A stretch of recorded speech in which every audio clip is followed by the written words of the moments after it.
Hey guys, welcome to Entertainment Talk Nation. I'm your host Rob, and this video, you didn't think I forgot, did you? I'm one day late, I understand that. But it's Godzilla vs. Biollante. March of the King series continues.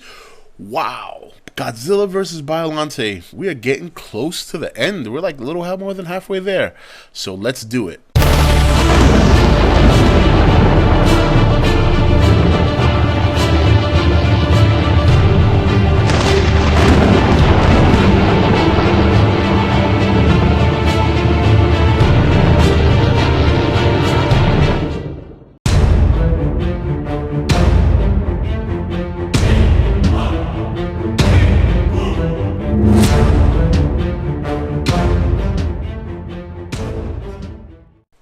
Okay guys, welcome back. So Godzilla vs. Biollante. I remember first seeing this movie on cable. On cable back in the early 90s, I would say 91. And I was so excited because I didn't know they were making more Godzilla movies at that time. I had, at that time the internet was just coming out. I think, AOL 3.0? And there was no Amazon, there was no Toho Kingdom or Japanese places where you could order stuff or import stuff. There was none of that. So the only chance you had of seeing a Godzilla movie was watching the old ones. I had no idea at all. It was a surprise when I saw it. And at the time I saw it, it had already been out for, I think, a year or two. So this movie holds some kind of resurgent feeling for me when I watch it, because I remember I was like, wow, Godzilla, a new Godzilla movie. I was like, wow, this is fun, and this. And I remember when I first saw it, I was like, damn, that suit is badass. He's got the same roar from 85 and blah, blah, blah. And then, I watched the movie, and it was very different. There was none of that corny Godzilla dancing. It was a very serious, very mean Godzilla. And I thought Biollante was a very unique creature. I understand it evolved from the rose, but I think I could have done without the rose portion of the monster. That was kind of weird. But nonetheless, the movie has nostalgic value to me, so that's why I like it so much. Now, I currently own the Blu-ray version, and watching it for a second time recently, there were some parts that I thought were like, okay. So what they did was they took the cheesiness and they put that in more of the human side of the movie, and they left it out of the monster side. First of all, the doctor with studying the whole psychic communication with roses that was a bit odd. And then the fact that he mixed, he was to me a psychopath. You take your daughter's DNA, you take Godzilla's DNA, and you take the DNA of a flower, you put it in a big bowl, you mix it, you throw some flour in it, some salt, some pepper, some sugar, some cinnamon, you bake it in the oven for 45 minutes, you throw it in the lake, and boom, out comes Biollante. So,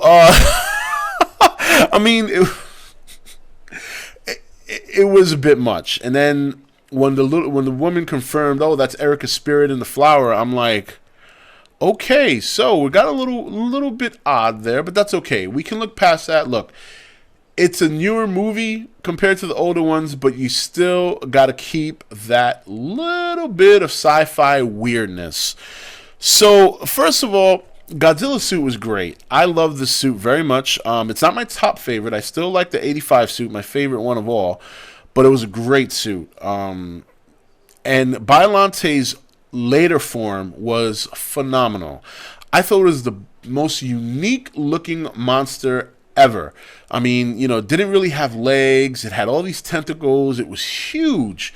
I remember watching the end of the movie when they were fighting, and it almost devoured Godzilla.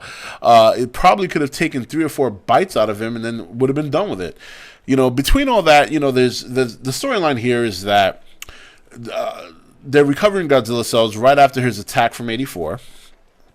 And there's a U.S. government that's trying to capture the cells as well. They want to use it to make, I don't know if they want to use it to make the anti-radiation something along those. It has something to do with making a weapon that could be lethal to Godzilla, but I think the US wanted it for their own research purposes. I don't know. I don't quite remember because I didn't really pay attention to that shit. It was a little bit crazy. Then you have all these crazy thieves and assassins running around. You got these two thieves that were probably the corniest thieves I've ever seen in a movie. The lines were horrible. Their acting was abysmal. And then you had this one guy that was like a mercenary of some sort, and he's the one that shot the army guys in the beginning, and he's trying to get the cells. Everybody's trying to get the cells. So then they place these bombs around the mountain that Godzilla's trapped in and threaten to set them off if they don't get the cells. They agree to give him the cells. When they go, all hell breaks loose. The merc that looked like he was from India, or he looked Arabian of some sort, ruined the party, killed the two people who knew how to stop the countdown from the bombs, and then next you know, whether they get the cells or not, it doesn't matter. The bombs explode, and here comes the big G. Very pissed, been asleep for 5 years, hasn't had a coffee, hasn't had a bacon, egg, and cheese from Dunkin' Donuts, and he's pretty pissed. So the minute he gets up, he's being called by the Big Rose, and he comes and he comes to smell the petals and perhaps sit by the rose and have a read, a nice, maybe read a book of Shakespeare or something. And these fucking tentacles come out from the water. They start biting him. They start pissing him off. So he shoots his ray, and the petals fall to the water. He loves me. He loves me not. He loves me. He loves me not. He loves me. Oh, fuck. He just burned me with atomic fire. So, boom. So then Biollante just gets torched, and Godzilla says, okay, on to Dunkin' Donuts to get my coffee and my bacon, egg, and cheese. So he goes on, and all this other human stuff happens that I give no shit about, because to me, the epic part of the movie was the final confrontation. So Godzilla, Biollante, they meet. Big fucking monster with a huge fucking mouth. Looks like Pac-Man on crack that injected himself with gamma radiation from Hulk's ass. Big, green, and mean. Puncturing Godzilla's hand with these tentacles. This yellowish, snot-looking or vomit-looking shit comes out of Godzilla's hand. He's bleeding. And it's just epic. And you see some pretty cool moves. Like the tentacles wrap themselves around Godzilla's body, and he does that. He basically like burps and then sucks it in, and you see his atomic rays explode and just ignite the tentacles. And then I love the scene where Biollante charges him. That was because it looks scary. You see this thing that fucking big moving at that speed towards you. So he runs towards Godzilla. They're fighting. Next thing you know, he's got Godzilla's head in his mouth, or her mouth I should say, and Godzilla has no choice but to fire some atomic breath right through her bottom jaw. It's a good movie. It's a very unique monster. It's funny when I look back and I read about the background of the movie and how they decided to go back with some more original monsters after this one because nobody took to Biollante. I think what ruined that was the fact that Biollante was a rose at some point in the movie. I don't think it was necessarily the final. The final design is incredible. It's a very, very unique design. Something I would definitely love to see again. But Godzilla vs. Biollante, definitely up there with one of my favorites, simply because it really ignited my fire to start watching Godzilla movies again. And then later on, sometime after that, I started catching up in terms of realizing that they were releasing other movies. Finally, they were coming out in the US in the mid-90s. I started buying them on VHS.